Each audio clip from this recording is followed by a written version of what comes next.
Hello दोस्तों, मैं वीना जायसवाल आपको सुना रही हूँ मुंशी प्रेमचंद्र द्वारा लिखी कहानी जंजाल।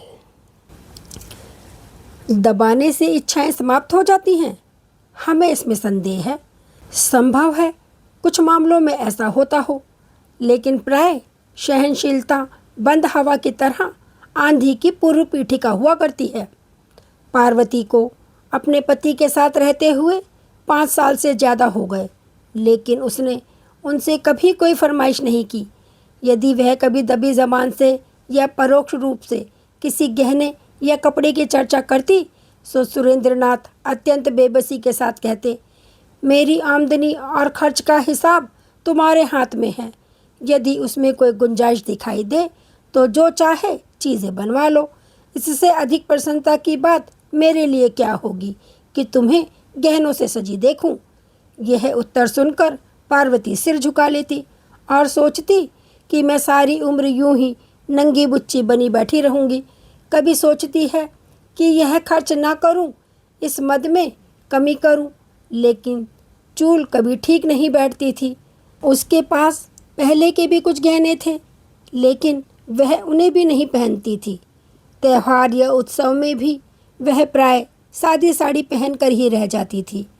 वह अपनी मेहरी और पड़ोसिनों को दिखाना चाहती थी कि उसे गहनों की भूख नहीं है, लेकिन यह इस समय अपने दुर्भाग्य और पति की निर्धनता की घोषणा थी।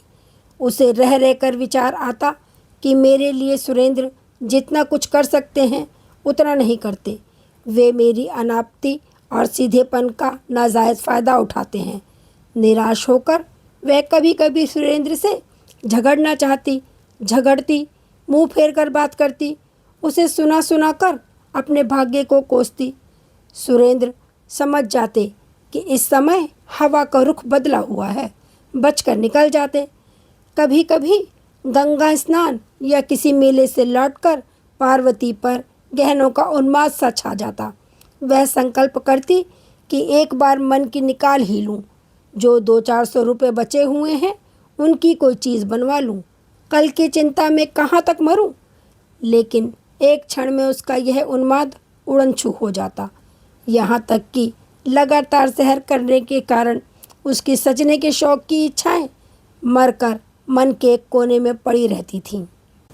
मगर आज 5 साल के बाद यह इच्छा जागृत हुई है। इसमें बेचैनी नहीं है, लेकिन बेचैनी से भी ज़्यादा दुखदाई उदासी है। पार्वती के छोटे भाई की शादी होने वाली है। उसके मायके से बुलावा आया है। इस समारोह में भाग लेना ज़रूरी है। गहनों का पहनना आवश्यक है। इस अवसर पर सुरेंद्र भी अपनी विवशता का बहाना ना कर सके। इस समय यह उपाय भी सफल होता दिखाई नहीं दिया। शाम के समय सुरेंद्र बाहर से लपके हुए आए। उनका चेहरा चमक रहा था। उन्होंने पार्वती के हाथ में एक पोटली रख दी।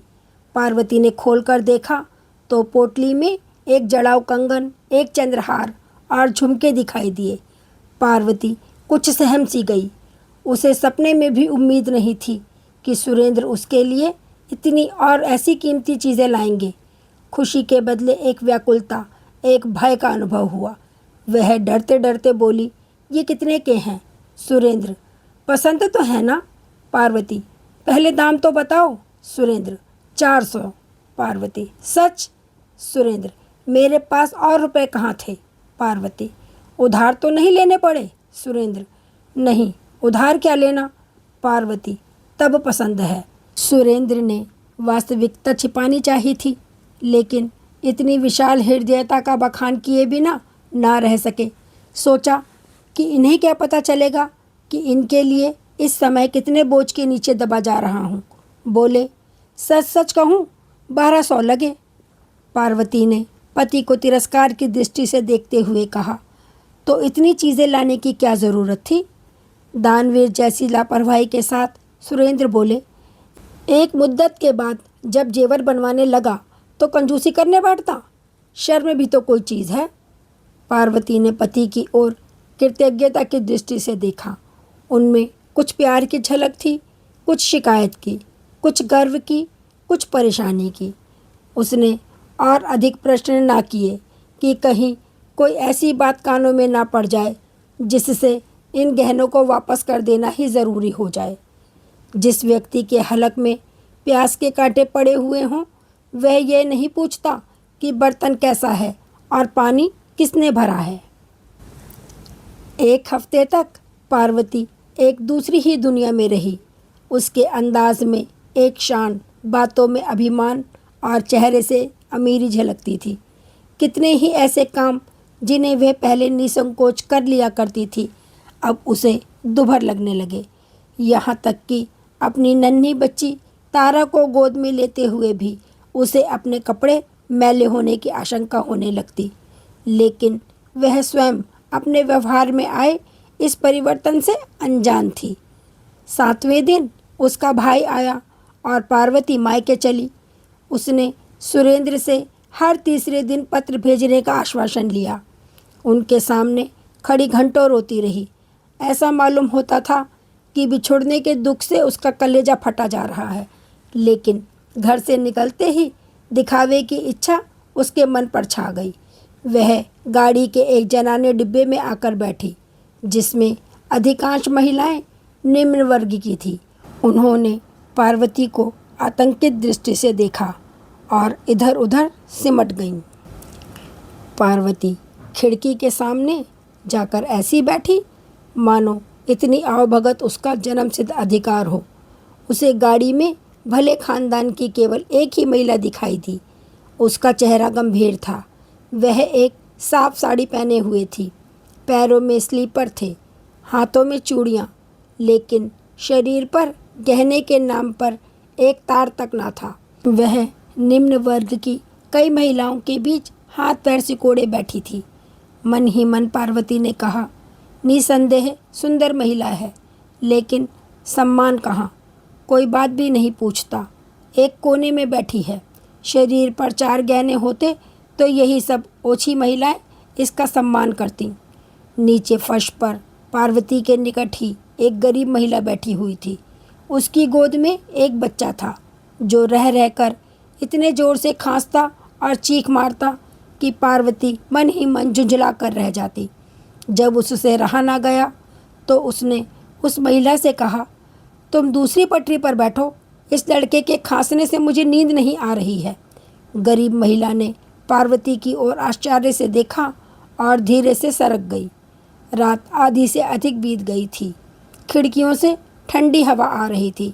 गरीब महिला ने खिड़कियां बंद करनी चाही तो पार्वती ने आदेशात्मक स्वर में कहा, नहीं, रहने दो, मुझे गर्मी लग रही है। धीरे धीरे बच्चे की खांसी बढ़ने लगी। कुछ देर तक तो वह चिल्लाता रहा, फिर उसका गला पड़ गया। उसने दूध पीना छोड़ दिया। सामने बैठी सीधी सादी महिला कुछ देर तक तो बच्चे को देखती रही, फिर उसने उस गरीब महिला के पास आकर बच्चे को गोद में ले लिया। बच्चे की हालत खराब थी। सीने पर बलगम जमा हुआ था। लगता था कि निमोनिया की शुरुआत है। उसने फौरन अपने बक्स खोलकर उसमें से एक दवा निकाली और हवा से बचाकर बच्चे के सीने पर हल्के हाथ से मलने लगी। फिर दूसरी शीशी से एक चम्मच दवा निकालकर बच्चे को पिलाई। गाड़ी की सब महिलाएं आकर बच्चे के निकट खड़ी हो गईं। निरंतर 1 घंटा तेल मालिश करने के बाद उस भली महिला ने अपने बक्से से एक फ्लालैन का टुकड़ा निकालकर बच्चे के सीने पर बांध दिया। बच्चा सो गया। वह रात के 3 बजे तक बच्चे को गोद में लिए 1-1 घंटे पर दवा पिलाती रही। बच्चे ने दूध पीना शुरू किया। उसके गले की घरघराहट रुक गई और वह मौत के फंदे से निकल आया।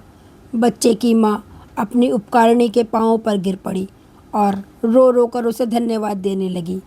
इलाहाबाद में पार्वती और वह सीधी सादी महिला दोनों उतरी। पार्वती का भाई आकर कुलियों को पुकारने लगा। जब कोई कुली ना आया तो पार्वती को ही अपने संदूक, बिस्तर आदि उतार उतार कर भाई को देने पड़े। उसकी रेशमी जैकेट चिरक गई। उधर उस गंभीर सीधी सादी महिला ने जैसे ही अपना बिस्तर उठाया तो लपक कर एक महिला ने उसके हाथों से बिस्तर ले लिया, दूसरी ने उसका संदूक उतार लिया, तीसरी ने उसका दवाओं का बक्स उठाया और कई महिलाएं उसे धर्मशाला तक पहुंचाने आई। बीमार बच्चे की माँ लगातार उसके आगे हाथ जोड़ती और पैरों पर गिरती। दूसरी महिलाएं भी उससे गले मिली। ऐसा लगता था मानो वे अपने किसी आत्मीय से बिछुड़ रही हों। लेकिन किसी ने पार्वती की बात भी ना पूछी। उसके जाने से सब महिलाओं को सच्ची खुशी हुई, मानो सिर से एक बला ही टल गई। अब उन्हें ज़रा कमर सीधी करने को जगह तो मिलेगी। बीमार बच्चे की माँ ने तो उसे घृणा की दृष्टि से देखा और मन ही मन उसे जी भरकर कोसा। पार्वती ने मन ही मन में कहा, इस सीधी सादी औरत ने तो अच्छा ही रंग जमा लिया। सभी महिलाएं अनुचरी बन गई, मानो कोई मंत्र ही फूंक दिया हो। गवानों के बीच तो ऐसा हो सकता है, परंतु किसी भले घर में ऐसा कौन करेगा? इसे कौन घास डालेगा? पार्वती का मायका शहर से सटी एक ऐसी बस्ती में था जिसे ना शहर कह सकते थे ना देहात। वहाँ शहर की तो एक भी सुविधा ना थी, मगर देहात के सभी कष्ट मौजूद थे। ना शहर की सड़कें, लालटेनें, नालियाँ थीं, न देहात का विस्तार, हरियाली और हवा। वहाँ का दूध शहर वाले पीते थे, सब्जी शहर वाले खाते थे, लकड़ी शहर वाले जलाते थे। वहाँ के मजदूर काम करने शहर में जाते थे। खाने पीने की चीज़ें वहाँ शहर से ही आकर बिकती थी। पार्वती के पिता के पास कुछ ज़मीन थी, लेकिन वे मजदूरों की कमी के कारण खेती ना कर सकते थे। उसके दोनों भाई अंग्रेजी पढ़ते और वकालत का सपना देखते थे। भोले भाले से चालाक बनने की धुन सवार थी। बेटी का ठाट बाट देखकर पार्वती की माँ फूली ना समाई। उसकी दुनिया इन्हीं इन्हें गिने मकानों और उनके निवासियों तक सीमित थी। वहाँ के गहने कपड़े, शादी ब्याह, झगड़े टंटे उसके अस्तित्व की धूरी थे। वह उनमें ही बसती थी और उन्हीं का सपना देखती थी। मोहल्ले में किसी के घर बच्चा पैदा होना उसके लिए पनामा नहर के उद्घाटन से भी बड़ी घटना थी, और किसी के घर में एक नए कंठे का बनना दिल्ली के निर्माण से कहीं ज़्यादा शानदार। पार्वती को देखकर बाग बाग हो गई। उसे साथ लेकर पड़ोसियों के घर गई। जो भी उसके कंगन और चंद्रहार को देखता लोटपोट हो जाता। माँ सामने वाले की सामर्थ्य के अनुसार उन गहनों का मूल्य बताती रहती थी। 2-3 दिन पूरे मोहल्ले में उन गहनों की नुमाइश हुई। पार्वती का सिक्का जम गया, उसका रौब बैठ गया। पार्वती की नई चाल ढाल से एक शान टपकती थी। वह खाना खाने बैठती तो नाक घोंसी कोड़ लेती, घी बेस्वाद है, पानी पीती तो मुंह बनाकर ठंडा नहीं है। माँ सबको सुना सुना कर कहती, भला इनसे पूछो घर का सा सुख यहाँ कहाँ मिलेगा। वहाँ अपने मन का खाती थी, अपने मन का पहनती थी। यहाँ गृहस्थी में तो मोटा महीन सब मिलेगा, मगर बेचारी में जरा भी ऐंठ नहीं है। वही पुराना स्वभाव है, वही अल्हड़पन। पार्वती की बिटिया तारा पूरे मोहल्ले की गुड़िया बनी हुई थी। सभी छोटे बड़े उसे गोद में उठाते और प्यार से चूमते।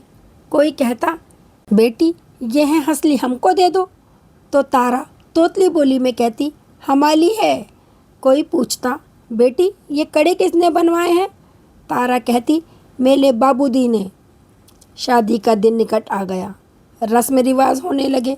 मोहल्ले की औरतें बन संवर कर आने लगी, लेकिन पार्वती उन सबकी रानी लगती थी। सभी औरतें की दृष्टि उसके कंगन, चंद्रहार और झुमकों पर ही टिकी रहती। सब उससे दबती, उसका लिहाज करती और उसकी हाँ में हाँ मिलाती। पार्वती को यह सम्मान केवल अपने गहनों के बल पर ही मिल रहा था।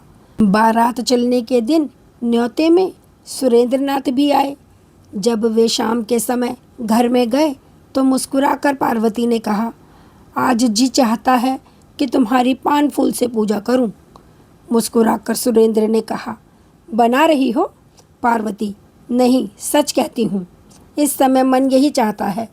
तुम्हारे इन गहनों ने मेरा बोलबाला कर दिया। सारे मोहल्ले में धाक जम गई, सबकी सब पानी भरती हैं। ये ना होते तो झूठे भी कोई बात ना पूछता। अपनी जमा अपने घर में है, लेकिन नेकनामी मुफ्त। ऐसा सौदा और कहाँ होगा? सुरेंद्र, मैं जानता तो 1-2 चीज़ें और ले लेता। पार्वती, ओह तब तो सारे मोहल्ले में मैं ही मैं होती। औरत की इज्जत गहने कपड़े से होती है, नहीं तो अपने माँ बाप भी आँख से गिरा देते हैं। सुरेंद्र पछताए कि और गहने क्यों ना खरीद लिए, भले ही 200-400 और उधारी हो जाते, इसके लालसा तो मिटती। पार्वती को मैके में रहते हुए 2 महीने हो गए। सुरेंद्र को दफ्तर से छुट्टी न मिली कि आकर ले जाते। शादी का सब काम पूरा हुआ, मेहमान विदा हो गए, सन्नाटा छा गया। धीरे धीरे पड़ोसियों का आना जाना भी बंद हुआ। पार्वती के गहनों के 4 दिन के साम्राज्य का अंत हो गया। वही गहने थे, वही कपड़े, मगर अब उन्हें देखने में क्या आनंद आता। अब पूरे पूरे दिन पार्वती अकेली बैठी रहती। कभी कोई औरत मिलने आ भी जाती तो बस 2-4 बातें करके अपनी राह लेती। किसी को भी अपने घर के कामकाज से फुर्सत ना थी। यह अकेलापन पार्वती को बहुत अखरता। मायके से उसका मन उचाट हो गया। उसे पता चल गया कि नित्य नए गहने बनते रहने से ही उसकी बात बनी रह सकती है। पुराने तमाशे को कोई मुफ्त में भी नहीं देखता। कोड़ में खाज यह हुई कि और भी कई घरों में उसके जैसे गहने बनने लगे। यहाँ तक कि एक मनचले शौकीन बनिए ने, जिसे नमक के काम में बड़ा भारी लाभ हुआ था, कलकत्ते के बने हुए कंगन और हार मंगवाए, जिन्होंने पार्वती का रंग फीका कर दिया। रही सही बात भी जाती रही। रेत की दीवार भर भरा कर ढह गई। एक दिन पार्वती अकेली बैठी सुरेंद्र को पत्र लिख रही थी कि अब यहाँ जरा सा भी मन नहीं लगता, 2 दिन की छुट्टी मिले तो मुझे ले जाओ। इतने में उसकी बचपन की सहेली बागेश्वरी उससे मिलने आई। वह पार्वती के साथ खेली हुई थी। उसका ब्याह एक गरीब खानदान में हुआ था, लेकिन उसके पति ने रंगून में जाकर खूब पैसा कमाया और 4-5 साल के बाद लौटा तो पत्नी के लिए एक मोतियों का हार लेता आया। बागेश्वरी आज ही मायके आई थी। पार्वती ने उसका मोतियों का हार देखा तो आंखें खुली रह गई। 2000 से कम का नहीं होगा। पार्वती ने उसकी प्रशंसा तो की, लेकिन उसका दिल बैठा जा रहा था, जैसे कोई ईर्ष्यालु कवि अपने नौसिखिए प्रतिद्वंदी की कला की प्रशंसा करने में कंजूसी करे। यह रोग पार्वती की आत्मा में घुन की तरह लग गया। उसने दूसरों के घर आना जाना छोड़ दिया। मन मारे अपने घर में ही बैठी रहती। उसे ऐसा लगता कि अब औरतें, यहाँ तक कि उसकी माँ भी, उसे तिरस्कार की दृष्टि से देख रही है। पहले गहनों की चर्चा में उसे एक विशेष आनंद मिलता था, अब वह भूल कर भी गहनों की चर्चा नहीं करती, मानो अब उसे इस संबंध में मुंह खोलने का भी मन ना हो। आखिरकार एक दिन उसने अपने सब गहने उतार कर बक्से में रख दिए और ठान लिया कि इन्हें खोलूंगी नहीं। उसे इन गहनों के खरीदने पर पछतावा होने लगा। दिखावे की चाह में जिंदगी के सुख चैन में खलल पड़ गया। वह बिना गहनों के ही अच्छी थी कि मुफ्त की उलझन तो नहीं थी। घर के रुपए गंवाकर यह सिरदर्द खरीदना बड़ा महंगा सौदा है। तीज के दिन पार्वती की माँ ने कहा, बेटी आज मोहल्ले की सब औरतें स्नान करने जा रही हैं, तुम भी चलोगी? पार्वती ने उपेक्षा से कहा, नहीं, मैं नहीं जाऊंगी। माँ, चलती क्यों नहीं? बरस बरस का त्यौहार है, सब अपने मन में क्या कहेंगी? पार्वती, जो चाहे कहें, मैं तो ना जाऊंगी। क्वाथ के दिन थे। सुरेंद्र को अभी तक छुट्टी नहीं मिली थी। पार्वती ने जल भुनकर उन्हें कई चिट्ठियां लिखी थी, पर इधर 2 हफ्ते से पत्र लिखना बंद कर दिया था। उसे अपनी जिंदगी बोझ लगती थी। मोहल्ले में बुखार और चेचक का प्रकोप था। कोई किसी के घर आता जाता ना था। नाश्ते के बदले घरों में काढ़ा पकता था। अस्पताल में मेला सा लगा रहता था। वैद्य और हकीम पत्थर के देवता बने हुए थे। एक दिन पार्वती की माँ ने कहा, बेटी आज शीतला माता देवी आ रही हैं, चलो उनसे मिल आएं। पार्वती, शीतला देवी कौन है? माँ, यह तो मैं नहीं जानती, मगर कभी कभी यहाँ आया करती हैं। औरत क्या है, देवी ही है। पार्वती, क्या करती है? माँ, यहाँ तो जब आती है बीमारों की दवा दारू करती है और किसी से एक पैसा भी नहीं लेती। पार्वती, तो घर की मालदार होंगी? माँ, नहीं, सुनती हूँ कि सिलाई करके गुजर बसर करती है। ब्याह के बाद ही पति हैजे से मर गया, उसका मुंह तक नहीं देखा, तब से इसी भांति काम कर रही है। पार्वती, तो क्या अभी उम्र अधिक नहीं है? माँ, नहीं, अभी उम्र ही क्या है। नारायण ने जैसी शक्ल सूरत दी है वैसा ही स्वभाव है। किसी महल में होती तो महल जगमगा उठता। ऐसी हंसमुख, ऐसी मिलनसार कि पास से हटने का मन नहीं होता। जब तक यहाँ रहती हैं भीड़ लगी रहती है, पूरा मोहल्ला घेरे रहता है। इतने में मेहरी ने आकर कहा, बहू जी, शीतला देवी आई हैं और पाठशाला में बैठी हुई लड़कियों से कुछ पूछ रही हैं। कई लड़कियों को तो इनाम भी दिए हैं। मैं भी जाती हूँ, ज़रा दर्शन कर आऊँ। माँ ने कहा, अरे तो पानी तो भर दे, ना जाने कब तक लौटेगी। मेहरी, अभी लौटी आती हूँ, कहीं ऐसा ना हो कि चली जाएं। मेहरी के जाने के 1 घंटे बाद पार्वती की वही मोतियों के हार वाली सहेली आकर बोली, चलो बहन, शीतला देवी से मिल आए। मोहल्ले की सभी औरतें जा रही हैं। पार्वती को भी उत्कंठा हुई। तारा को एक अच्छी सी फ्रॉक पहना दी, परंतु स्वयं वही सादी सी साड़ी पहने हुए शीतला से मिलने चली, गहने नहीं पहने। जब दोनों सहेलियां पाठशाला में पहुंची तो औरतों और बच्चों की भीड़ जमा थी। शीतला देवी जमीन पर बैठी हुई बच्चों को देख रही थी और बक्स से निकाल निकाल कर दवा देती जाती थी, मानो पेड़ की छांव में एक उजला कुंड था। वैसा ही मौन, गंभीर, शांतिमय और सुंदर। शीतला की आंखों से एक चित्ताकर्षक पवित्रता झलक रही थी। पार्वती ने उसे पहचान लिया। यह वही सीधी सादी महिला थी जिसे उसने गाड़ी में देखा था। पार्वती ने कहा कि इस औरत के सामने मैं कैसी निष्कृष्ट हूँ, और कुछ मैं ही नहीं, मोहल्ले की वे सभी औरतें जो गहनों से गोंडनी की भांति सजी हुई हैं, इस औरत के सामने सेविकाओं की भांति खड़ी हैं। यदि ये सभी अपने को सोने में मंडवा लें तो भी क्या इनको ऐसा सम्मान हो सकता है? इससे बात करके कौन निहाल नहीं हो जाता। और जो बीमार हैं वे तो मानो बिना दाम के ही गुलाम हैं। सचमुच इसी का नाम सम्मान है। यह है क्या कि 4 औरतें आवें और आंखें मटका मटका कर हमारे गहनों का बखान करें, मानो हमारा शरीर नहीं बल्कि गहनों की नुमाइश का मैदान ही हो।